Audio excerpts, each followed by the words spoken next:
Quando eu era criança, havia uma lagoa na beira da praia do Arraial da Ajuda. Essa lagoa era formada por nascentes e uma cachoeira. O nome dela era Lagoa Azul. Muito mais bonita, aliás, do que a Lagoa Azul dos filmes. E com todo respeito, Brooke Shields, mas o Robert De Niro visitou a nossa lagoa. E não é IA, não. Lá a gente aprendeu a nadar, a gente aprendeu a amar esse lugar. Parecia um oásis entre o mar e a mata, pintado à mão. Hoje, ela não existe mais. Foi soterrada. A especulação imobiliária na parte superior da falésia, somada com a visitação descontrolada, transformou o azul da lagoa em lama. E não foi só a lagoa. Esse sou eu tomando banho no Rio Mucugê, quando era criança. O Rio Mucugê hoje recebe esgoto in natura de boa parte do Arraial da Ajuda. A praia, com o mesmo nome, ficou imprópria para banho. E os ouriços do mar, que viviam em frente à foz, desapareceram. E isso tudo se deu porque esses lugares viraram atração turística.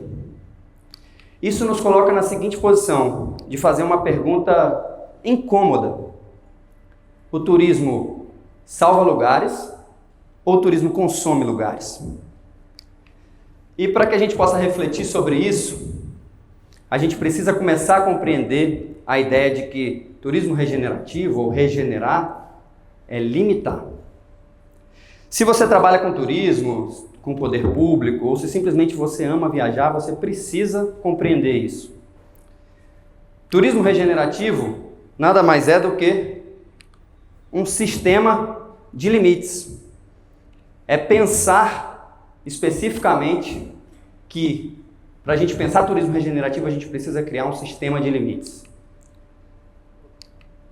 Quando a gente vai pensar o desenvolvimento do nosso turismo, a gente consegue compreender que ao longo de décadas, essa indústria sem chaminés, como era chamada, durante muito tempo ela praticamente não tinha nenhum tipo de resistência. O turismo crescia, trazia desenvolvimento econômico, essas pequenas comunidades, esses pequenos vilarejos experimentavam esse desenvolvimento. E tudo isso parecia muito positivo. Que atividade econômica maravilhosa é essa que faz com que todo mundo possa se desenvolver, essas comunidades se desenvolvendo? Entretanto, esse modelo começou a mostrar alguns sinais de esgotamento. E a qualidade de vida começou a deteriorar. A gente começou a experimentar em diversas áreas a piora dessa qualidade de vida. E coloca a gente num paradoxo, que é começar a se questionar. É possível criticar a atividade turística que coloca pão na nossa mesa, que garante a nossa subsistência? Será que a gente pode acabar com o turismo, dizer que ele não pode mais existir para garantir qualidade de vida? E a economia? Quantas vezes a gente não ouve, né? E a economia?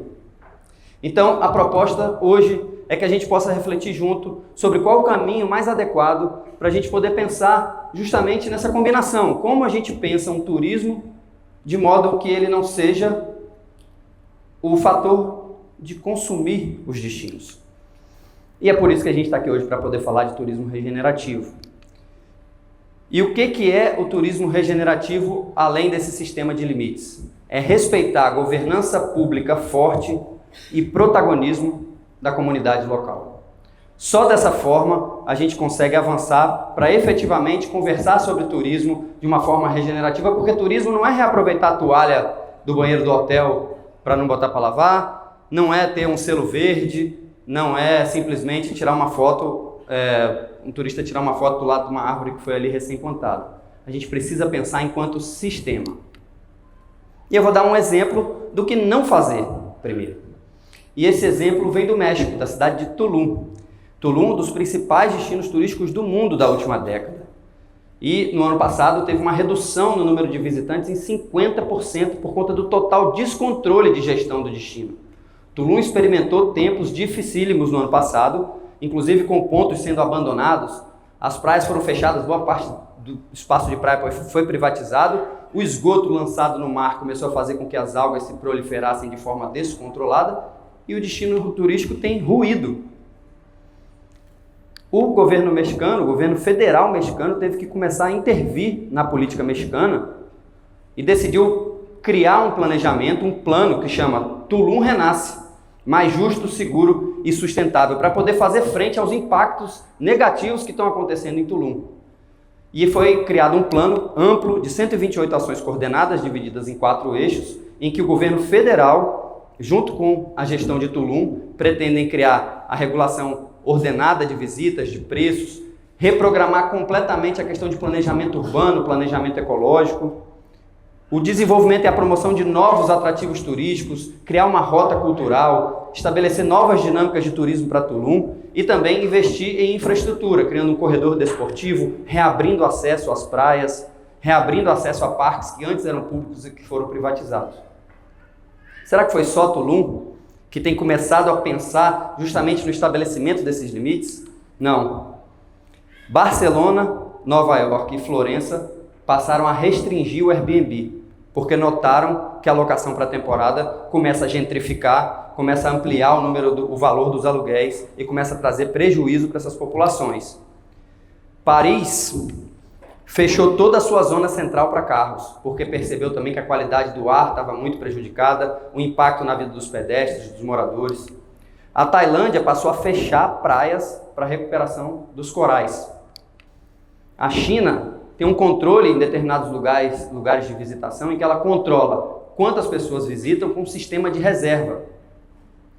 E o Brasil? Será que o Brasil tem alguns exemplos que a gente pode pensar sobre criação de limites? Tem também. Paraty tem todo o seu centro histórico fechado para veículos de visitantes.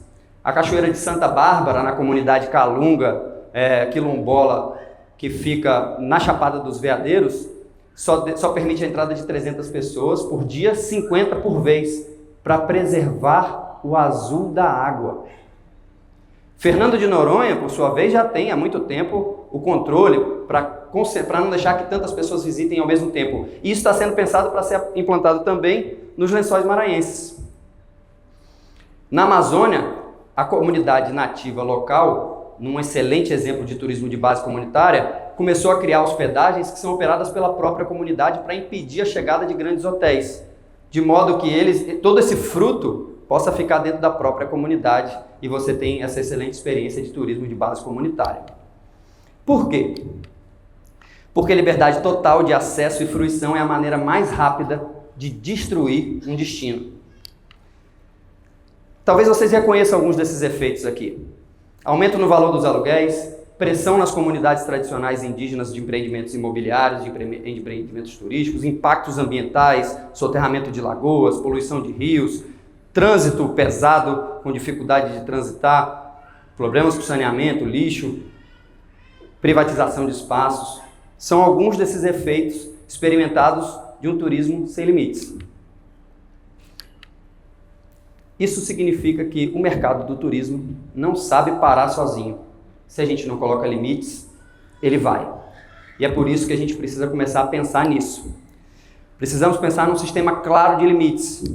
E aí, pensando nisso, quando a gente vai fazer uma análise das pessoas que nos governam e que tomam as decisões relacionadas à política de turismo, elas só têm um critério para avaliar se a política de turismo está indo bem. É saber se estamos recebendo mais turistas. Se de um ano para o outro eu recebo mais turistas, significa que eu tenho absoluto sucesso na minha política de turismo.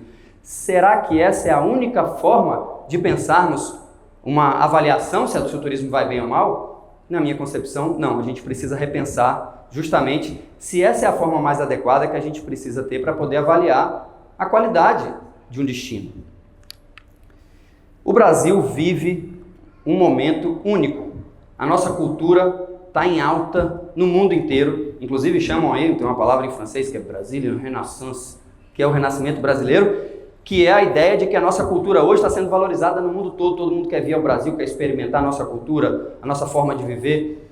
Isso nos mostra que é o momento ideal para a gente repensar o nosso turismo. Por que não aproveitar que estamos na crista da onda, falo isso como surfista, por que não aproveitarmos que estamos na crista da onda para poder fazer as modificações necessárias e garantir que o nosso turismo possa ser efetivamente trabalhado de uma outra forma? E aí eu vou para uma aplicação prática. Governos. O que os governos devem fazer para que a gente possa repensar a nossa forma com o turismo regenerativo?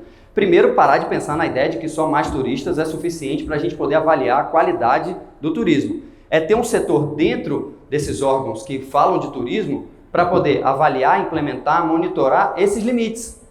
A gente precisa de limites, por exemplo, em áreas sensíveis do número de visitação, a gente precisa de mobilidade urbana adequada, a gente precisa de saneamento adequado, a gente precisa do controle da especulação imobiliária, que foi dito aqui, a gente precisa de uma série de limites que precisam ser implementados em cada uma dessas áreas para que a gente possa efetivamente estar falando de turismo regenerativo. Para empresários, por sua vez, a gente está falando de empresários que entendem, colaboram e apoiam esse sistema de limites. E para turistas, quando a gente fala do turista, a gente está falando especificamente da pessoa que precisa começar a aprender a viajar para lugares que possuem e respeitam limites. O turista precisa aprender a viajar também e entender, por exemplo, que ele pode visitar determinados lugares muito movimentados fora da alta temporada, ele pode buscar atrações que são alternativas. Dessa forma, a gente começa efetivamente a falar de um turismo regenerativo. Isso tudo para poder dizer que existe um caminho do meio. O turismo traz desenvolvimento econômico, isso é inegável, ele é fundamental, em especial para regiões como a nossa. Mas ao mesmo tempo a gente não pode deixar de lado a questão da restauração. Se a gente deixar isso de lado, a tendência é que a gente destrua o que nos fornece esse desenvolvimento. Então existe esse caminho do meio. E eu não estou dizendo isso da boca para fora, eu digo isso porque eu vivenciei isso. Em 2014, essa foto é de 2014, do fundo da igreja do Arraial da Ajuda, na rua Bela Vista. Era uma rua que, apesar da vista bela, não tinha nada demais. Era ermo, muitas vezes até perigoso. As pessoas evitavam um pouco ir até lá. Em 2020, nós reunimos a comunidade e fizemos uma reforma desse espaço.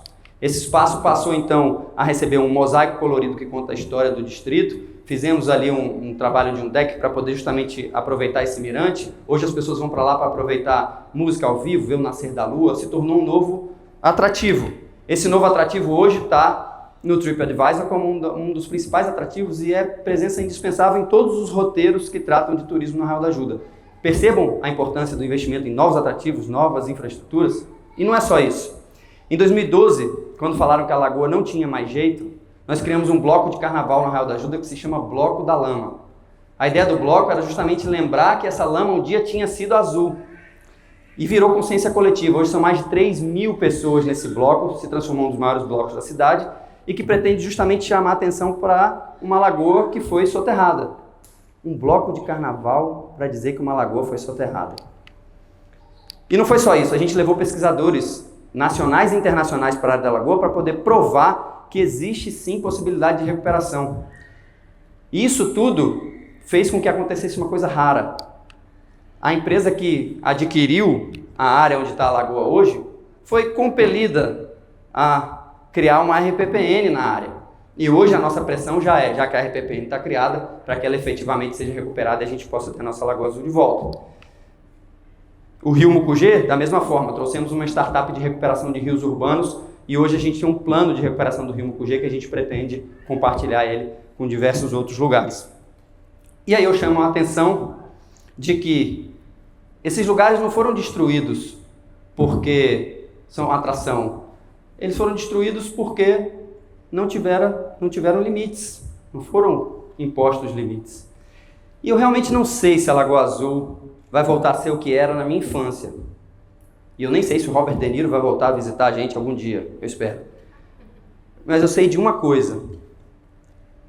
Quando a gente tem um turismo tratado da forma como ele é tratado hoje, quando a gente não tem limites claros, ele é predatório. Quando os limites são claros, o turismo deixa de ser predatório e passa a ser um aliado. O turismo ele pode salvar lugares, mas desde que a gente aceite uma condição: respeitar os limites do território e o protagonismo de quem vive nele. Porque no fim das contas, o fim do turismo não é crescer para sempre, não é um crescimento gentil, não é desenvolvimento a todo custo. O profundo caminho do turismo é aprender a permanecer. Muito obrigado.